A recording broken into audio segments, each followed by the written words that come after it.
Assalamualaikum warahmatullahi wabarakatuh. Jumpa lagi bersama saya Susilawati dalam video narasi pengabdian untuk sertifikasi dosen di tahun 2022. Baik teman-teman, berikut merupakan rambu-rambu PDD UKT-PT pengabdian kepada masyarakat yang sudah di-share oleh Kementerian dalam Panduan Serdos tahun 2022. Saya bacakan kembali ya teman-teman. DES wajib menyiapkan 2 buah jenis dokumen sebagai berikut.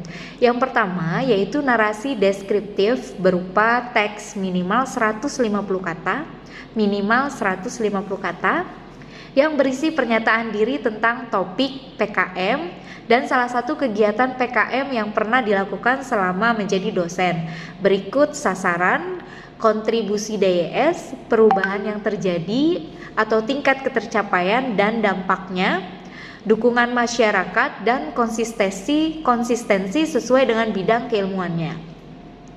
Kemudian yang kedua, bukti pengabdian kepada masyarakat yang diunggah ke daftar riwayat pengabdian kepada masyarakat pada aplikasi Serdos di Sister, berupa daftar pengabdian kepada masyarakat dan laporan pengabdiannya, laporan kegiatannya. Ya, jadi teman-teman di narasi pengabdiannya ini harus terdiri dari minimal ketentuan yang sudah ditetapkan, yang terdiri dari sasaran dari kegiatan pengabdian, kemudian kontribusi kita, serta perubahan atau dampak dari ketercapaian dari kegiatan kita. Kemudian yang keempat, dukungan dari masyarakat. Dan yang kelima, konsistensi dari bidang keilmuan kita terhadap pengabdian yang telah kita lakukan. Nah, adapun bukti pengabdian kita itu harus sinkron dengan narasi pengabdian yang telah kita buat di esainya tersebut, di uraiannya tersebut begitu. Jadi harus sinkron dengan data yang kita upload di sisternya kita. Nah, berikut ini merupakan penilaian, rubrik penilaian ya, unsur butir dan deskriptor penilaian dari PDD UKT-PT bidang pengabdian kepada masyarakat. Nah, ada 5 butir penilaian. Yang pertama yaitu makna PKM yang dilakukan. Apabila kita ingin mendapatkan nilai tertinggi, tentunya dampak terhadap diri sendiri, institusi, dan masyarakat itu sangat besar begitu. Kemudian yang kedua, tingkat ketercapaian dan dampaknya. Nah, nilai tertinggi itu dapat menyelesaikan masalah nyata di masyarakat yang berdampak luas ya. Tentunya pengabdian yang kita lakukan ini berbasis kepada permasalahan yang terjadi di masyarakat begitu. Nah, tentunya ketercapaian atau dampak yang berhasil dari pengabdian kita diukur dari mampu tidaknya kita dalam menyelesaikan masalah tersebut. Nah, kemudian yang ketiga adalah kemampuan kerjasama atau dukungan dari masyarakat. Nah, nilai tertinggi ini apabila didukung berbagai mitra atau pihak yang terkait begitu. Dan kemudian kita uraikan juga dukungan masyarakatnya berupa apa begitu. Kemudian yang keempat adalah konsistensi sesuai bidang keilmuannya.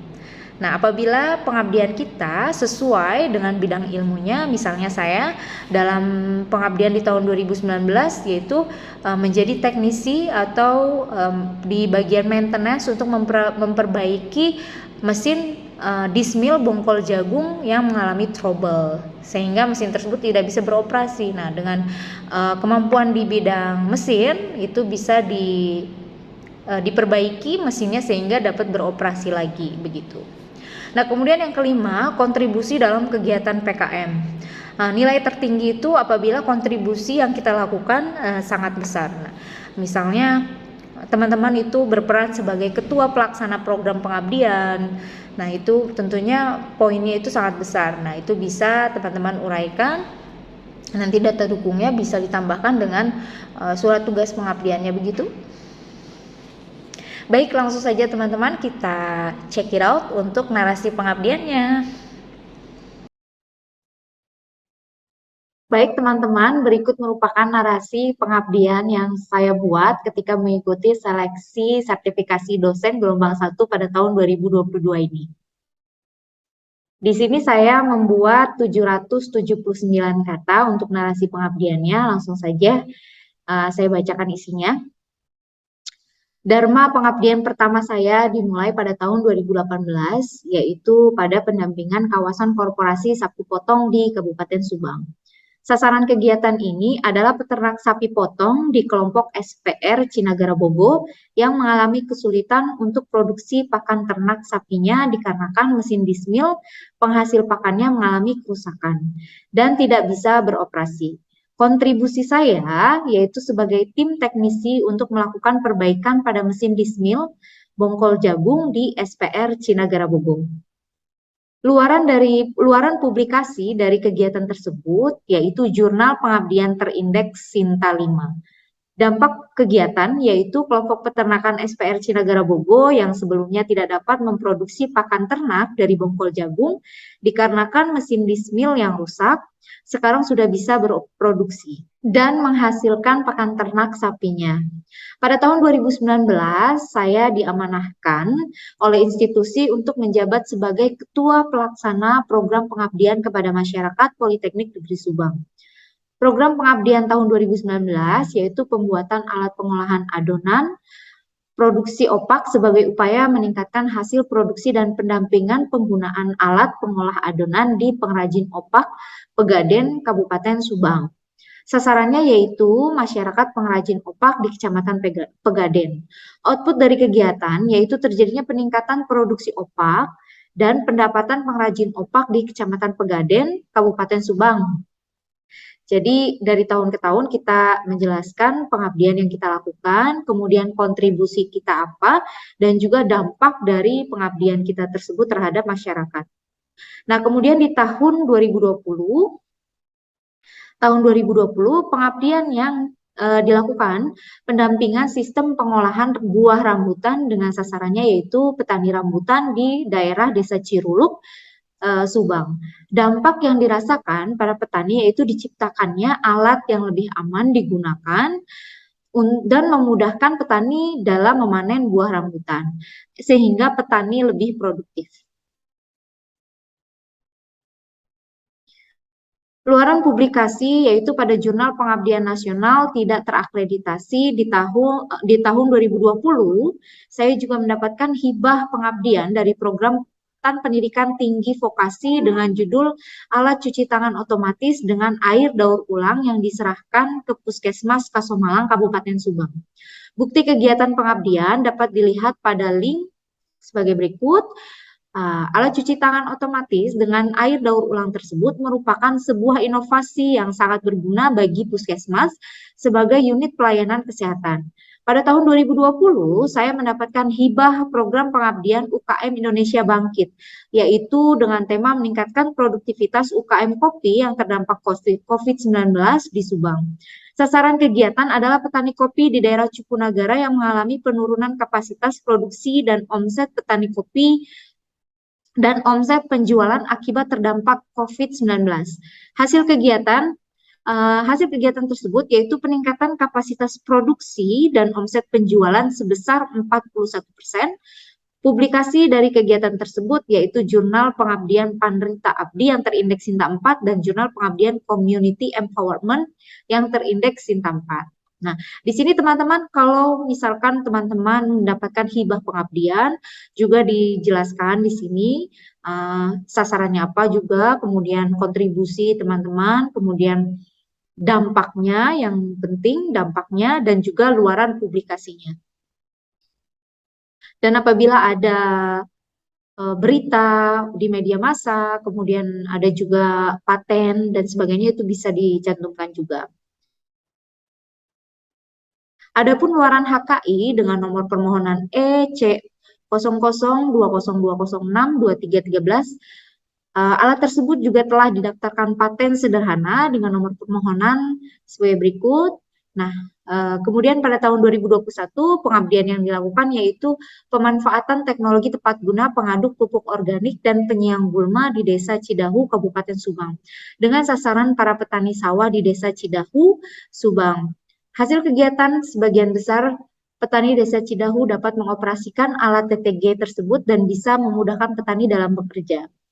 Nah, kemudian pada tahun 2022 ini saya mendapatkan hibah pengabdian dari Dirjen Pendidikan Vokasi dengan tema meningkatkan produktivitas dan sistem penjualan peternak ikan di Subang melalui alat pakan ikan otomatis dengan sumber tenaga matahari, serta sistem penjualan menggunakan website.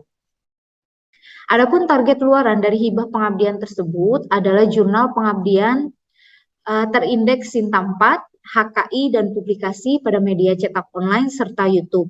Hingga saat ini, saya terus berusaha secara konsisten untuk mengikuti hibah kompetisi dan mengembangkan kompetensi di bidang teknik mesin agar dapat menciptakan teknologi yang berguna bagi peningkatan kehidupan masyarakat. Nah, jadi teman-teman seperti yang saya itu ada juga link YouTube-nya itu bisa di-share sebagai bukti nyata dari pengabdian yang telah kita lakukan. Nah, kemudian dampak pengabdian bagi institusi.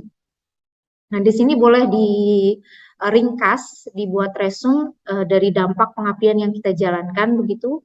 Dampak pengabdian bagi institusi yaitu dapat melaksanakan tugas dan tanggung jawab tridharma perguruan tinggi di institusi.